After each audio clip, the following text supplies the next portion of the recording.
Why do we suffer at the hands of these politicians? Don't you know politicians work for you? Hey! You're the boss. You hire them and you fire them. Look at their campaign. You know what they do? They audition. Yeah!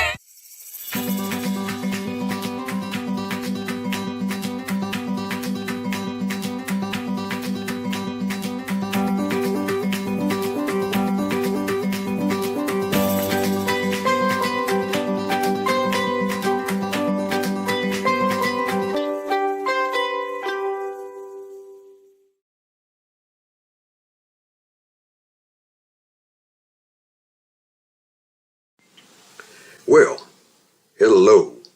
This is Jerry Williams. I'm back, and I want to say happy holidays to you. Happy holidays. And got some great news for you, of course.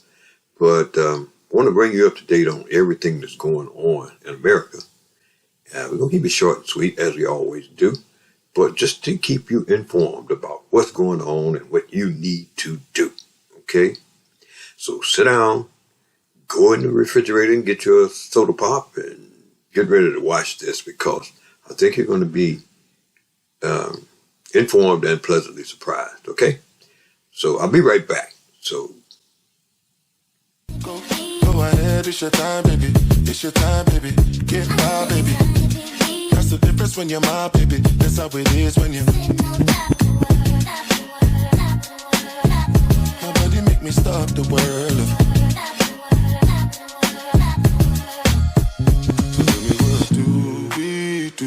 When these people don't know what you've been through. Hey, I'm back. And I want to start out by talking about what's going on in this country. With the elections coming up, and everybody's afraid of this clown that we have out there. He don't matter. If you go out there and vote, he really don't matter. Even people in his own party is saying the same thing. That this man is a nut, that he wants to come in and take you back to 1873, and not just African American. You know, here's the thing: not just black people and Hispanics and all that. He want to take and Asians. He wants to take women back to that. He wants to go back to the day when they ruled. Women could not own property.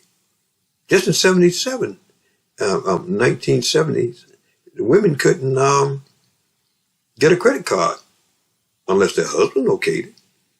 These are the type of things that they want to go back to. No, this country is great. It's not perfect, no, but it's much better than the rest of the stuff around the world. But they want to take you back to that. And I want to show you something. Even the people in his own party is getting disgusted with him. Watch what you got a person from Texas here talking about what they have done. They, meaning Republicans, since they got in office, what they have not done. Take a look at this. My Republican colleagues to give me one thing, that I can go campaign on and say we did. One. Anybody sitting in the complex, if you want to come down to the floor and come explain to me one material, meaningful, significant thing the Republican majority has done besides, well, I guess it's not as bad as the Democrats. House Republicans have now been in the majority for a little under a year. They have nothing to show the American people that they have accomplished on behalf of the American people. Zero. Don't take my word for it. Just ask Chip Roy, who made it explicitly clear that the House Republican majority has done nothing to meet the needs of the American people. All right, I'm back. Now you see what I mean, right? These guys, not only have they not done anything, but they want to take away the things that you have. I mean, like Social Security, they want to end that. Social Security, we put in the money ourselves. They want to end it or take it over. Medicare, they want to end that. We ask, why do you want to end that? Well, I mean, for your seniors, you can go ahead, but the young ones coming up, we don't want them to have that. And why not?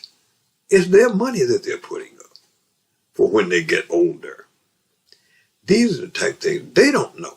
And the people that follow these clowns are being fed a bunch of garbage and they don't know what's going on. If they got something that I don't know, tell me about it. I got a few Republican friends. Tell me about it. If I'm off track, put me back on track. Tell me where I'm wrong at.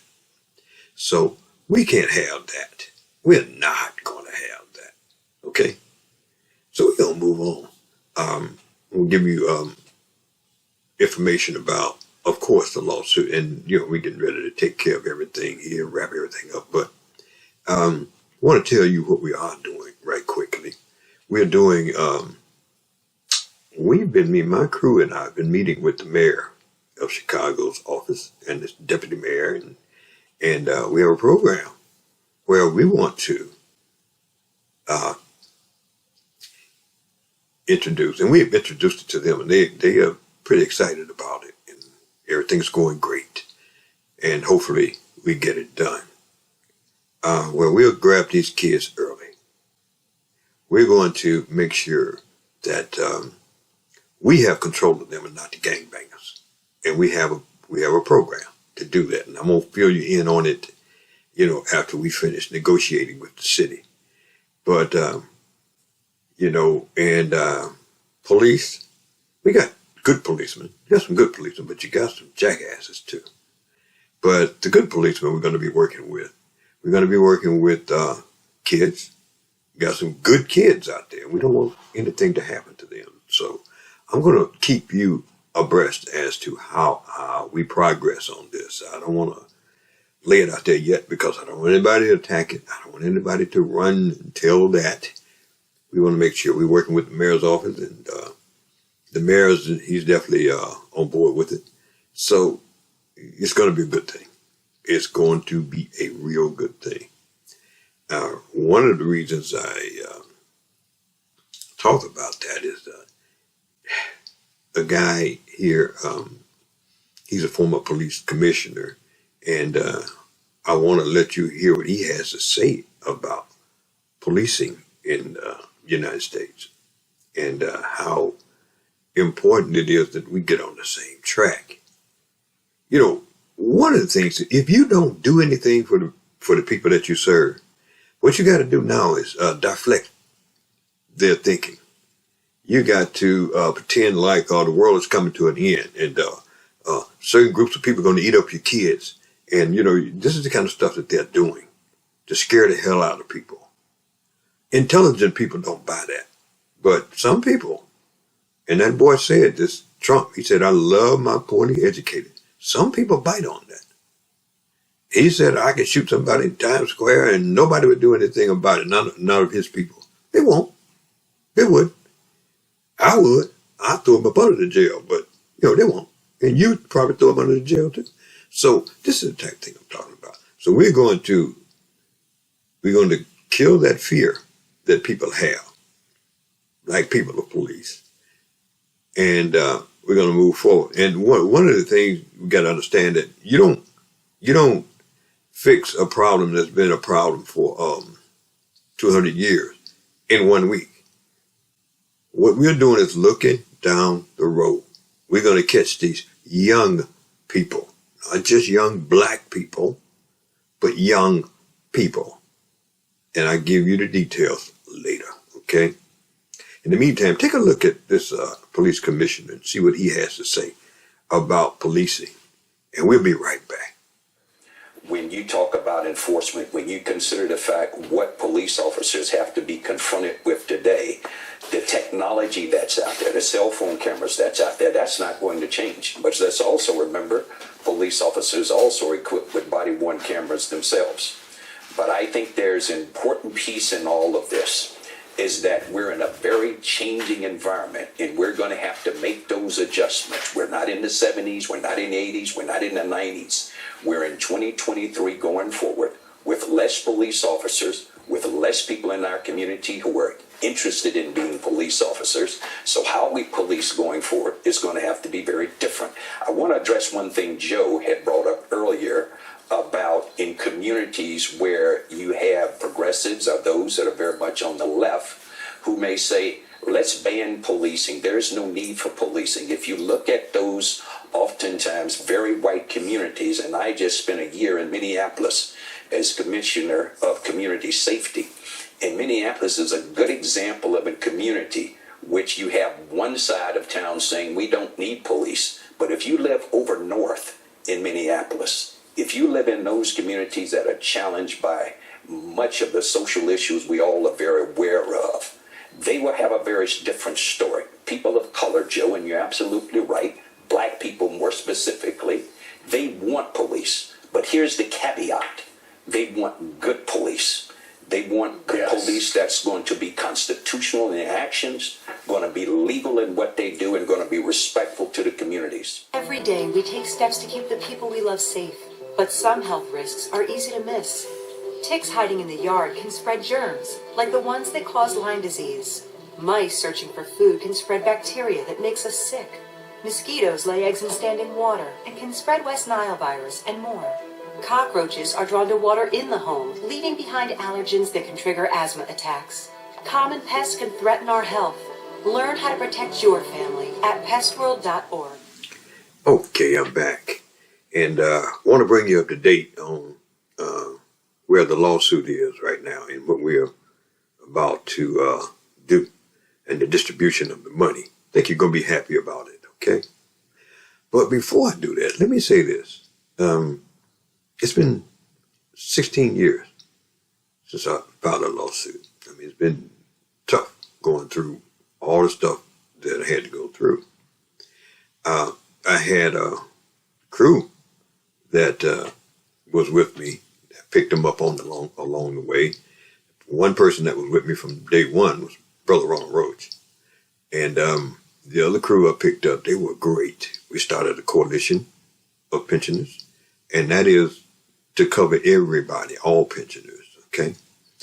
But some of the jackasses, and I say it without equivocation, some of the jackasses that I did file a lawsuit for made stupid statements like, oh, well, Jerry must have got his money first, or how much did Jerry get, and why, you know, what a damn fool. We had one individual write a letter to the judge and trying to tell the judge that she thinks she should get $4 million, which, damn. And the judge just dismissed it and threw it out. But, you know, just the idea. And this person was a former official. That's some dumb shit. But anyway, we're moving forward. We're not going to even deal with that. And I want you to keep your eyes open. And one of the things I do, all the things that I do, I have my own business. I work with kids, you know, getting scholarships for kids. As you know, we gave away just this October, we gave away $7 million in scholarships with the organization that we have. So I do a lot of things. And one of the things I want to do is keep my eyes open on this pension, because there's some things going on now that can affect us later on. And I want to put a stop to that now. Working with my guys, and we're going to work on that. Put a stop to that. And I'll bring you up to date right now because it's very sensitive. I'll bring you up to date on that later, but we want to make sure nobody touches our pension going forward. Nobody touches our pension going forward, okay? Got a lot to tell you about what's going on. I didn't start this fight with this lawsuit. I started this fight years before that. I had to even fight some other locals that was trying to keep us from getting the increases and stuff that we're entitled to. I'll tell you about that later. Right now, we're talking about what's going on now. Let's get down to the nitty gritty, okay? I just spoke with the attorneys. They called me up and to let me know where we are. I appreciate them. They did a fantastic job. They really did. And one of the things I really appreciate is when I tell you about the jackasses. Let me tell you about this. There's a whole host of people that have called and said, hey, Jerry, really appreciate what you're doing, man. We really do. And thank you for all the work that you did. That just makes me feel great. Because, you know, I did it for us, not them. And you had people that wanted to just go single by themselves. But they didn't know what they were doing.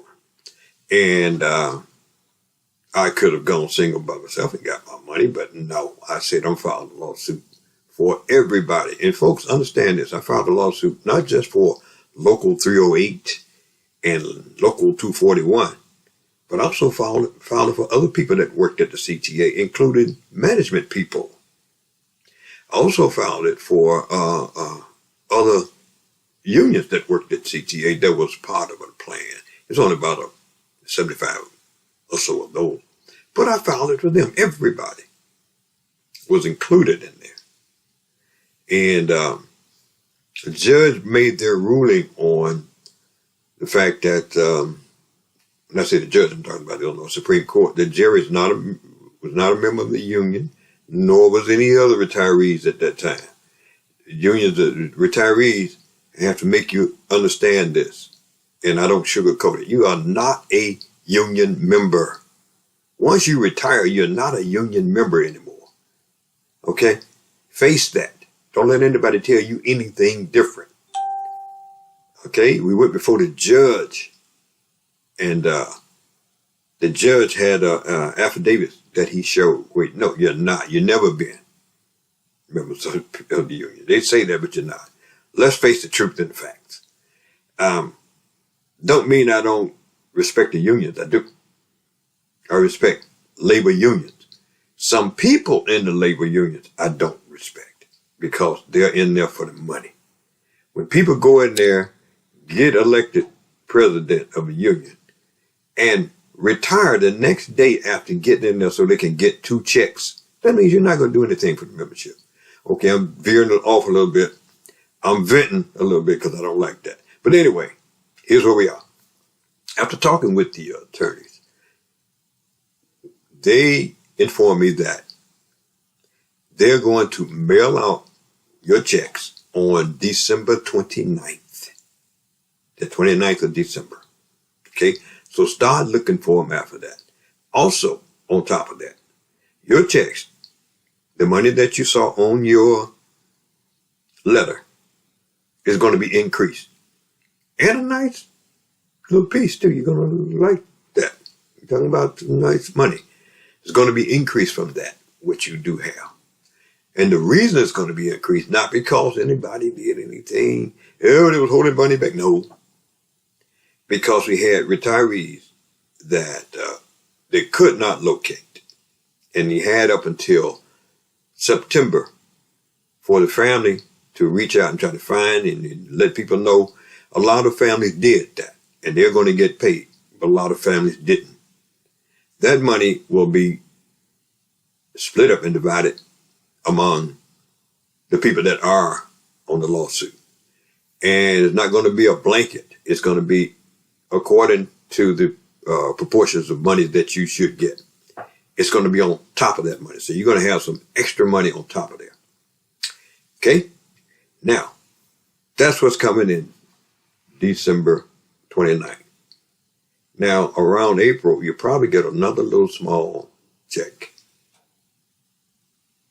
And I'll explain that to you later, but you're probably going to get another small check. But this is coming, the one I was telling you about. They're gonna mail it out December 29th, and you're going to have additional money on top of that. And I want you all to spend that and keep your eyes open. If we come down and ask you all, hey, come and work with us to make sure that this don't happen with our pension and blah, blah, blah, do that, please. Okay? So if you have any questions, you know I tell you to send your questions to talkdave@gmail.com. If you don't, I get a lot of people, somebody put my number out there, and they, I get a hell of a lot of phone calls. Be a lot better if you send me a email, and I could, get a chance to send it back to you and explain to you a lot. Okay? So that's what's going to happen. And we're going to celebrate that. Okay? When we get those checks, I want to hear as many people as I can say, hey, Jerry, thanks, we got our check. I hope I don't hear anybody say, hey, I never got my check. I'm going to direct you straight to the attorney so you can get your check. But anyway, that's where we are. Oh, sounds good. It sounds great, yeah. We're going to go to break, and we're going to come back, and we're going to wrap this thing up, and hey, y'all have a good day, okay? All right. Hey, okay, I'm back. We're going to get ready to wrap this thing up, but I got a question. Can y'all tell me what happened to all the great entertainers? I'm talking about musical entertainers that actually sing songs, that actually play instruments, that actually put on a great show. What happened to the groups that was dancing? You only got a couple out there like New Edition maybe and a couple others. What happened to all of these great people? Where are they? I mean, are there any young people that are taking that up and stepping in that lane? If they are, make me aware. And I know a few, like T.L. Williams and some of the other young people I know. But I'm talking about, on a large scale. Can you show me some groups and some people and some singers and some creators? Not somebody just go in there and punch some buttons on a computer and say, curse you out, talking about, hey, I'm butt naked and look, I got my pants up under my ass. No, I'm talking about people that actually sing, make sense in the words that they put in, like tell a story about life, If you find some people like that, let me know. Send me the information on the young people, okay? And we'll reach out to them. I got a company that do great work with musicians and stuff like that. So, hey, do that. Hey, take a look at some of these. If you don't know what they look like, I'm going to show you. Take a look at some of these. We'll see you again at the next Talk Labor. Okay? Talk to you.